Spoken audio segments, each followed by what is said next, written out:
Buletin Didik 23 Februari bersama saya Fazilah Harun. Assalamualaikum dan salam sejahtera. Kementerian Pendidikan KPM menerima kunjungan dari Suruhanjaya Pertukaran Pendidikan Malaysia Amerika MACEE. Ia sebagai memberi penghargaan terhadap kerjasama kementerian dalam pembangunan pendidikan. Kunjungan berlangsung di Parlimen dan diketuai oleh pengarah eksekutif MACEE Curtis Johnson.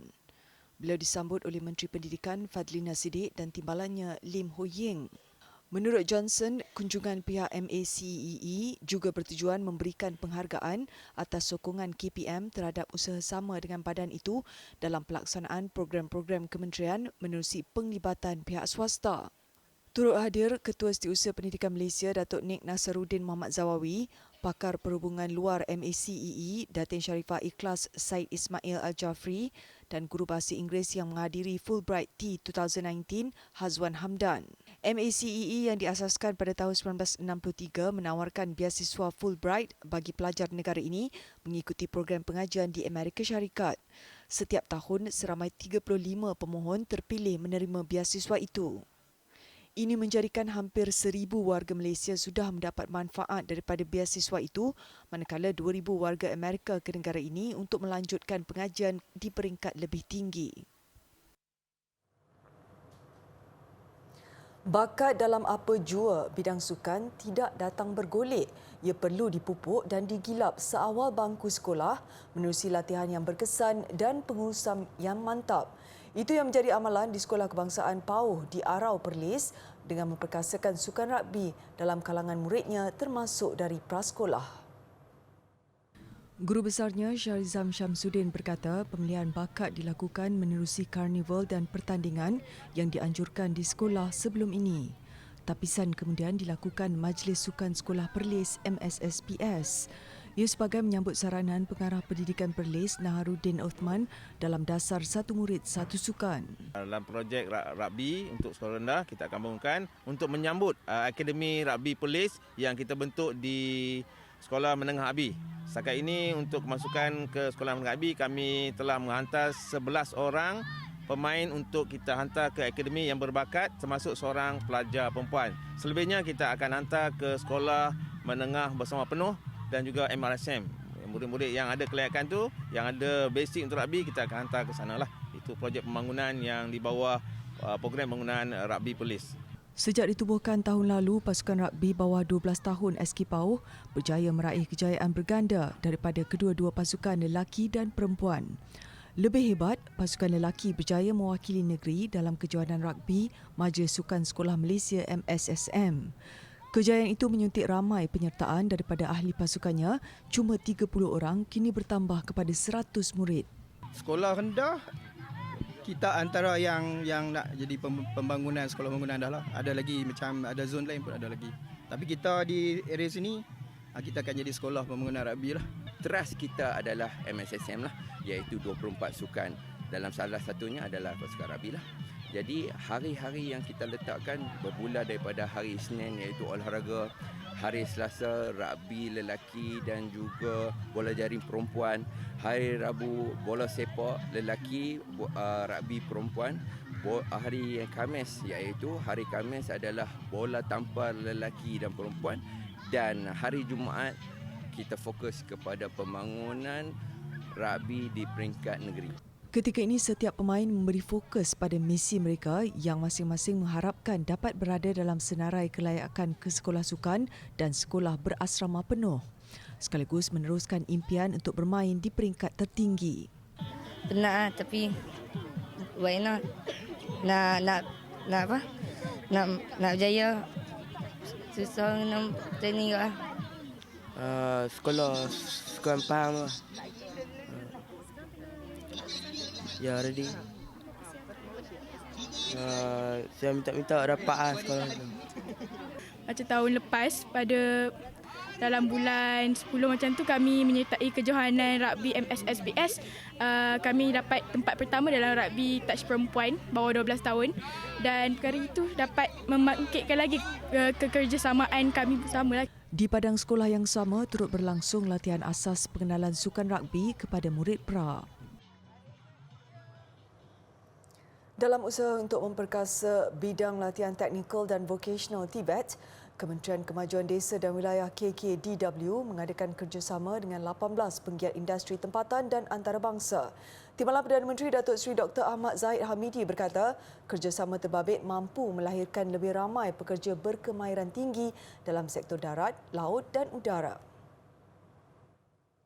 Datuk Seri Dr. Ahmad Zahid berkata dengan menyediakan kemahiran yang diperlukan menerusi program TVET, kerajaan bukan sahaja menyediakan belia untuk pasaran kerja tetapi juga modal insan bagi pembangunan dan kemajuan peringkat tempatan serta global. Ini kerana katanya TVET mempunyai peranan penting dalam membantu usaha menjadikan Malaysia negara maju. Beliau yakin TVET menjadi kunci kepada kemajuan negara pada masa akan datang. Datuk Seri Dr. Ahmad Zahid yang juga Menteri Kemajuan Desa dan Wilayah berkata, pemerkasaan pendidikan TVET dalam melahirkan tenaga kerja berkemahiran berupaya menjadi faktor penarik pelaburan asing ke Malaysia. Beliau menjelaskan usaha itu mampu direalisasikan jika mendapat sokongan penuh daripada pihak industri sekaligus berupaya memastikan kemampanan ekonomi negara agar berkembang dengan baik. Terdahulu beliau menyaksikan pertukaran dokumen di antara institusi TVET di bawah KKDW membabitkan Giat Mara, Institut Kemahiran Tinggi Perda, Institut Kemahiran Mara, Kolej Kemahiran Tinggi Mara dan Universiti Kuala Lumpur dengan 18 syarikat rakan industri. Setelah 2 tahun tiada sesi penilaian secara terbuka, 78 orang mahasiswa Diploma Seni Reka Grafik dan Media Digital Universiti Teknologi Mara Sri Iskandar mempersembahkan hasil akhir tugasan mereka kepada pensyarah. Malah hasil kerja mereka juga ditonjolkan dalam satu pameran terbuka yang dijalankan oleh pihak Kolej Seni Kreatif Universiti berkenaan.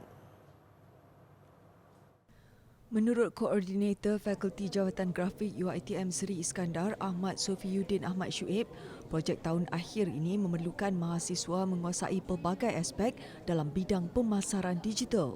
Yang mana projek-projek pelajar-pelajar kali ini, yang mana desain-desain mereka melibatkan IKS-nya projek yang ataupun real projek dan juga klien-klien yang sebenar. Yang mana pelajar-pelajar ini pergi merujuk pelajar ataupun IKS yang sedia ada dan mereka mengambil projek-projek ini dan membuat rebrand semula untuk projek-projek mereka. Dan projek ini melibatkan banyak perkara, iaitu melibatkan corporate design, dia melibatkan advertising dan juga melibatkan juga multimedia dan juga ada setengah-setengah pelajar memasukkan elemen-elemen illustration bergantung pada pakaran masing-masing. Jelasnya, mahasiswa dilihat mampu untuk menepati masa dan mematuhi segala arahan daripada pensyarah meskipun tiada rujukan daripada senior terdahulu kerana sebelum ini pameran dijalankan secara dalam talian. Tambahnya lagi, penggiat industri kecil dan sederhana IKS turut diundang bagi melihat hasil kerja semua pelajar terbabit. Pameran diadakan pada 15 hingga 17 Februari yang lalu. Projek yang berjaya memikat pihak IKS dibenarkan untuk digunakan sebagai jenama baru mereka. Siswa-siswi terlibat dengan bantuan pensyarah berhak menentukan bayaran yang mereka mahukan. Sebenarnya pameran dan penilaian ini berpeluang untuk pelajar mendekatkan diri dengan masyarakat dan juga mencari peluang-peluang kerjaya bila ada orang datang melihat kerja masing-masing. Jelasnya lagi, pameran yang dijalankan kali ini turut dibuka kepada orang awam dan juga ibu bapa penuntut sendiri bagi melihat hasil pembelajaran anak-anak mereka selama 3 tahun di pusat pengajian. Turut terlibat ialah mahasiswa dari Diploma Seni Halus, Seramik Seni Reka Fashion dan Seni Fotografi dan Pengimejan.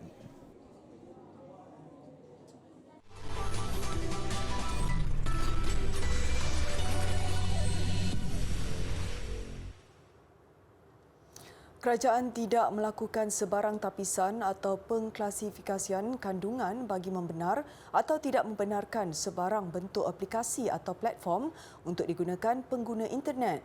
Menteri Komunikasi dan Digital Fahmi Fadzil berkata kerajaan juga pada masa ini tidak mengenakan apa-apa lesen kepada mana-mana penyedia platform media sosial termasuk aplikasi permesejan segera seperti WhatsApp, WeChat, MeChat dan lain-lain.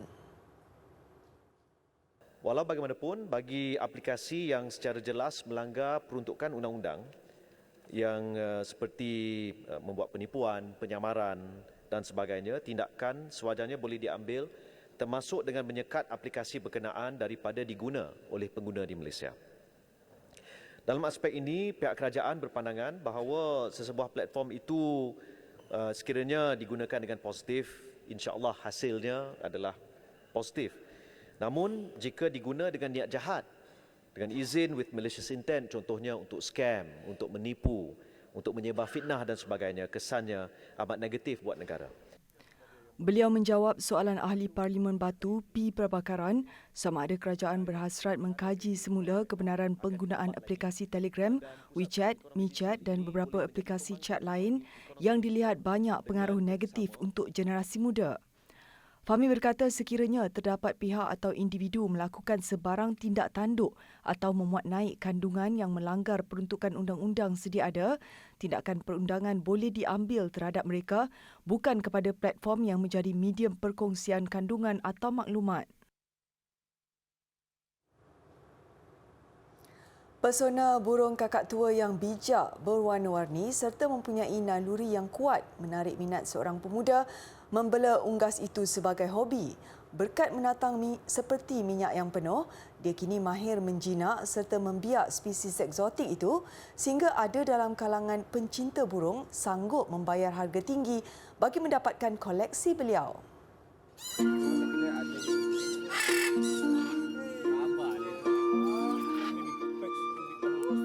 Menurut Shimir Ahmad, 31 tahun, minatnya terhadap kakak tua bermula pada 2012 dengan burung pertamanya merupakan kakak tua kecil yang dibeli dari sebuah kedai haiwan.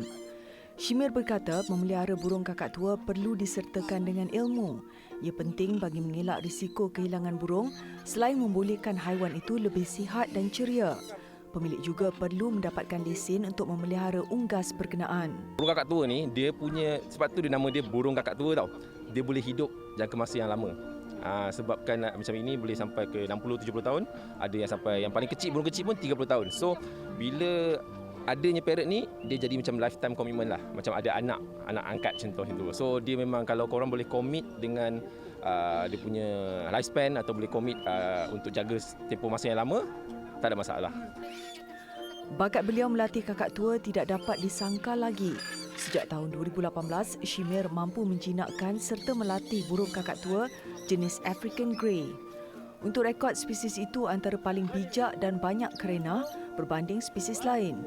Kebolehannya kini diketengahkan sepenuh masa dengan membuka kelas bimbingan bagi pemilik yang baru tetapi tiada sebarang pengalaman.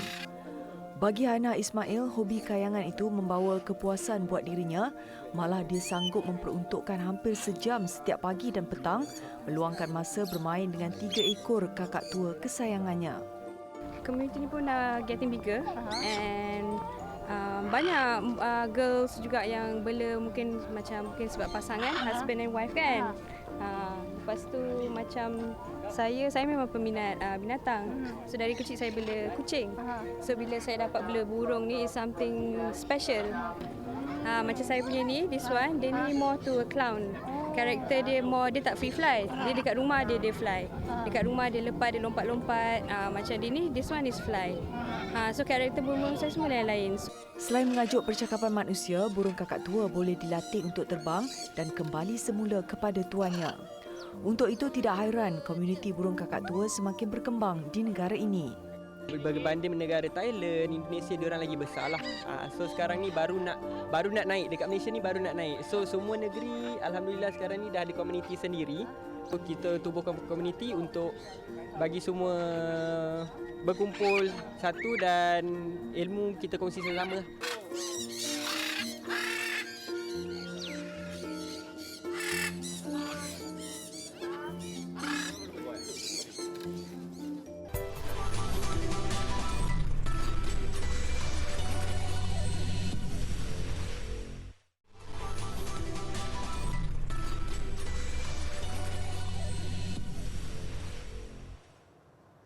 Seorang pesakit HIV sembuh melalui pemindahan sel stem sumsum tulang.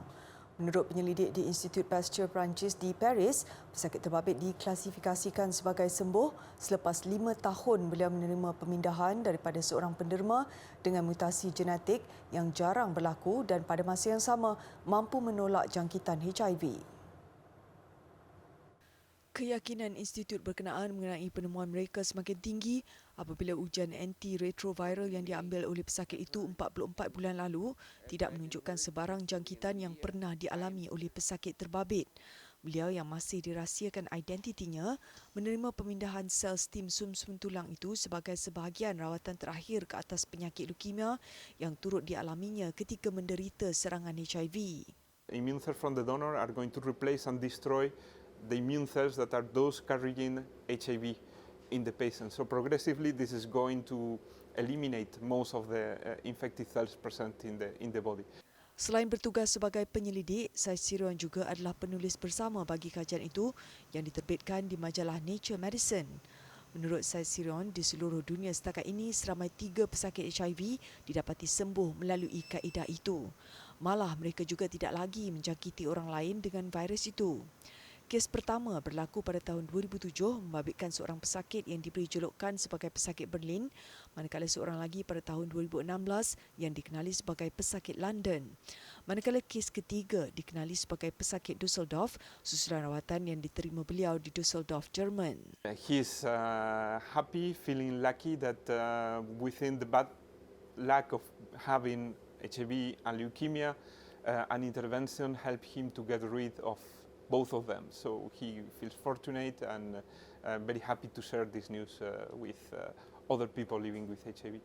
Ketika ini lebih 38 juta penduduk dunia dijangkiti HIV.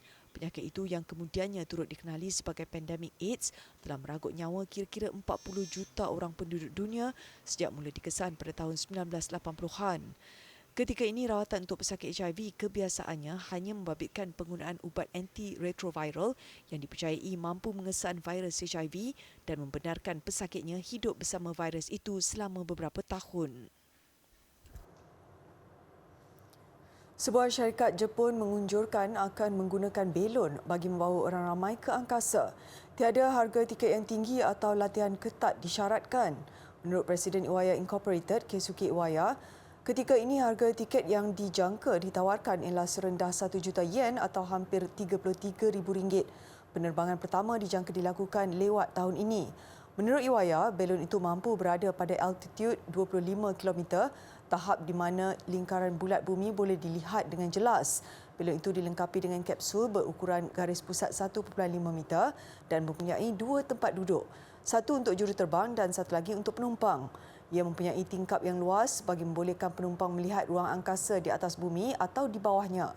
Permohonan untuk menjadi penumpang mula dibuka sejak Selasa lalu hingga penghujung Ogos. Untuk peringkat awal ini, hanya 5 penumpang akan dipilih dan akan diumumkan pada Oktober depan.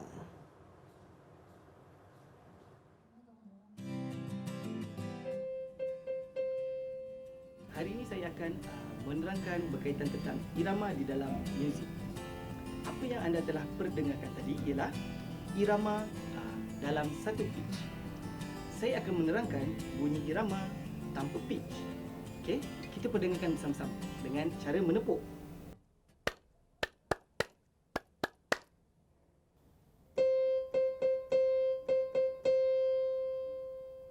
Maknanya irama ini ialah durasi bunyi yang mempunyai panjang atau pendek. Ianya semua disusun, okey, untuk menjadikan sesebuah muzik itu cantik. Okey.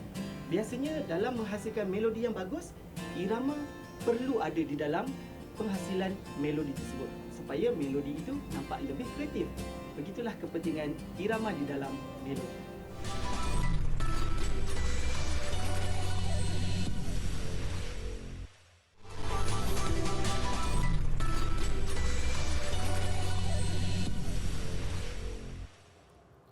Sukan Panama mencetak sejarah apabila muncul buat kali pertama layak ke pusingan akhir Piala Dunia Wanita FIFA.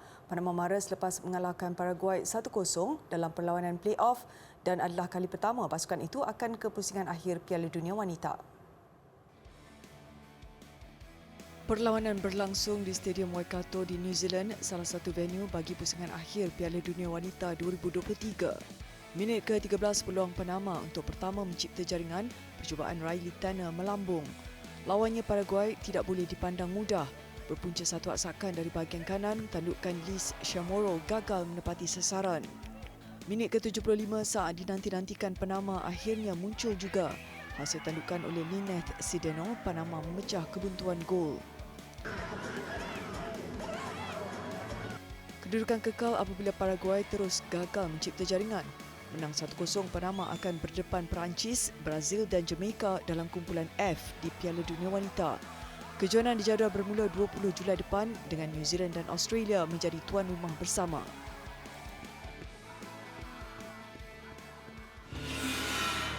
Tenis terbuka Rio, berat dugaan terpaksa ditempuh pilihan utama Carlos Alcaraz. Menang set pertama, langkah Alcaraz yang juga pemain nombor 2 dunia tersekat apabila lawannya Matheus Alves menyamakan kedudukan kepada 3-3. Dan meskipun dia kemudian kembali melebarkan penguasaan kepada 5-3, hujan menyebabkan perlawanan ditangguhkan keesokan harinya. Tampil lebih bersemangat, keputusan sah memihak Alcaraz melalui satu pukulan balas tepat. Alcaraz menara ke pusingan kedua, menang 6-4, 6-4.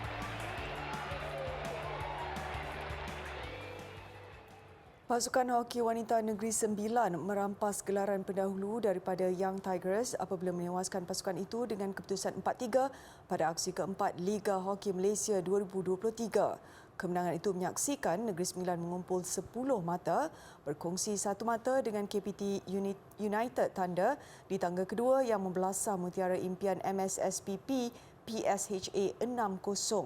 Bagaimanapun, tumpuan turut terarah kepada TLHT MSNT yang kekal di tangga keempat selepas menundukkan pasukan Hoki SC 3-0.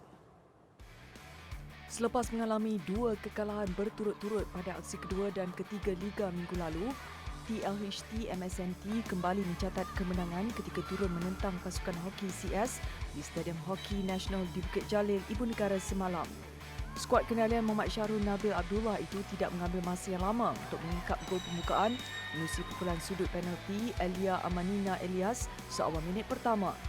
Bagaimanapun, TLHT MSNT terpaksa menunggu sehingga suku ketiga untuk menambah gol kedua melalui jaringan padang Nurul Elna Farisha Muhammad Faizal minit ke-37 sebelum Nur Atira Muhammad Ismail meledak gol ketiga minit ke-44.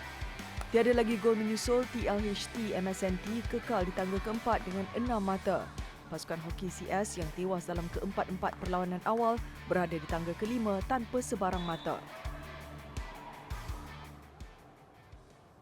Mengakhiri buletin didik, sekumpulan sukarelawan mengadakan aktiviti bersama kanak-kanak mangsa gempa bumi di Turki bagi menghiburkan dan membantu mereka mengatasi trauma.